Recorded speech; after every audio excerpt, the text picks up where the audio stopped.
Le 26 avril 2023, Aaron décide de partir en randonnée sans prévenir sa famille. Pendant sa randonnée, il découvre un trou dans la roche.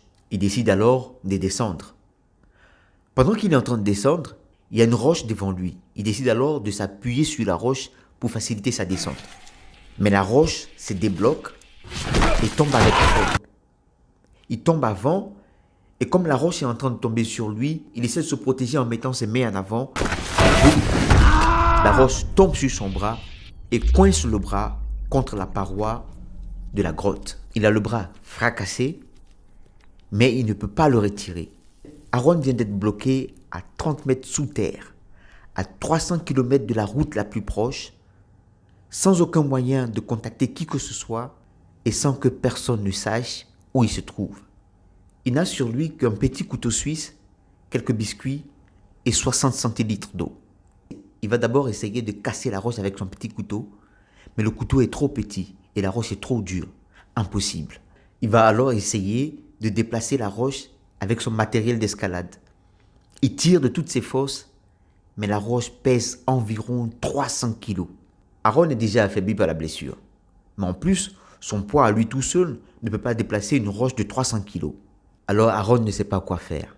Il réfléchit à comment se sortir de là. Ça va faire maintenant 4 jours que Aaron se trouve dans cette situation. Il n'a plus d'eau, plus à manger, et ça fait 2 jours qu'il n'a ni bu ni mangé. Son bras a commencé à s'infecter. Il n'a plus de force, il fait de la fièvre, il a des hallucinations. Il ne pense pas qu'il va pouvoir s'en sortir. Il décide alors de prendre sa caméra et faire un message d'adieu au cas où on retrouve son corps un jour. My name's Aaron Ralston. My parents are Donna and Larry Ralston of Englewood, Colorado. Whoever finds this, please make an attempt to get it to them. Be sure of it. I would appreciate it. La nuit, après avoir fini de faire sa vidéo d'adieu, Aaron se couche, se disant que de toute façon, il mourra certainement cette nuit. Mais le lendemain, il est encore vivant. Il souffre, il a vraiment très mal au bras. Il continue d'avoir des hallucinations. Mais cette fois-ci, il voit un petit garçon qui lui tend les bras et qui vient vers lui. Aaron s'est dit que c'est certainement son enfant dans le futur.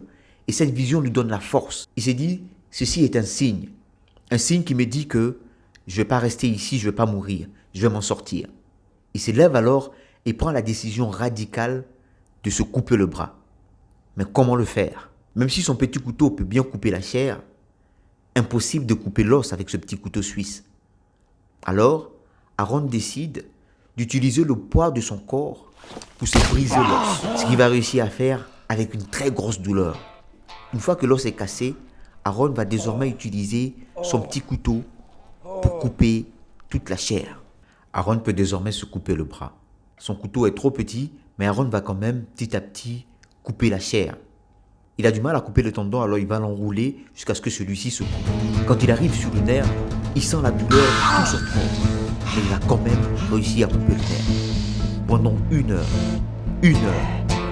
Aaron a coupé petit à petit la chair, les tendons et les nerfs de son bras. Aaron vient de se libérer de son bras. Il va alors attacher son bras dans un sachet et grimper avec un seul bras la paroi de la grotte pour en sortir. Il va alors se mettre à marcher. Mais Aaron est tellement fatigué, tellement épuisé, il perd du sang, il a des vertiges qui s'effondrent. Mais il a la chance et sera retrouvé par un couple qui faisait de la randonnée par là. Ils vont alors lui donner de l'eau et appeler les secours. Comme Aaron, on se retrouve nous aussi souvent dans des situations de blocage, dans des situations difficiles. Et il faut prendre une décision. Dis-moi toi dans quelle situation de blocage tu te trouves aujourd'hui. Et dis-moi si tu décides de rester dans cette situation jusqu'à ce que tout soit fini pour toi. Ou si, au contraire, tu prends la décision de sortir de cette situation de blocage. Si tu prends la décision de sortir de cette situation de blocage, il va te falloir payer le prix. Dans le cas de Aaron, il a laissé derrière lui son bras et toute la douleur que cela comportait, mais aussi les traces que cela va lui laisser à jamais. Il a payé le prix. Toi, quel est le prix que tu as à payer pour sortir de là? Quel est le prix que tu as à payer pour sortir de ta situation de blocage? Dormir moins? Arrêter de sortir, arrêter d'aller boire? Affronter une situation que tu trouves humiliante? Affronter une situation que tu trouves rabaissante? Ou sortir de ta zone de confort? Tu penses que ça c'est trop? Tu penses que c'est trop cher payé? C'est toi qui vois. Tu penses que pour sortir de ta situation de blocage, ça c'est trop cher payé? C'est toi qui décides. Mais une chose est sûre, une chose est certaine. Si tu décides de payer le prix et si tu y crois, tu peux y arriver. C'est un plaisir en tout cas pour moi de partager ces vidéos avec vous et j'espère qu'elle t'a plu. Si c'est le cas, je te demande de t'abonner et d'activer la cloche de notification pour ne pas rater les prochaines vidéos. D'ici là, on est ensemble.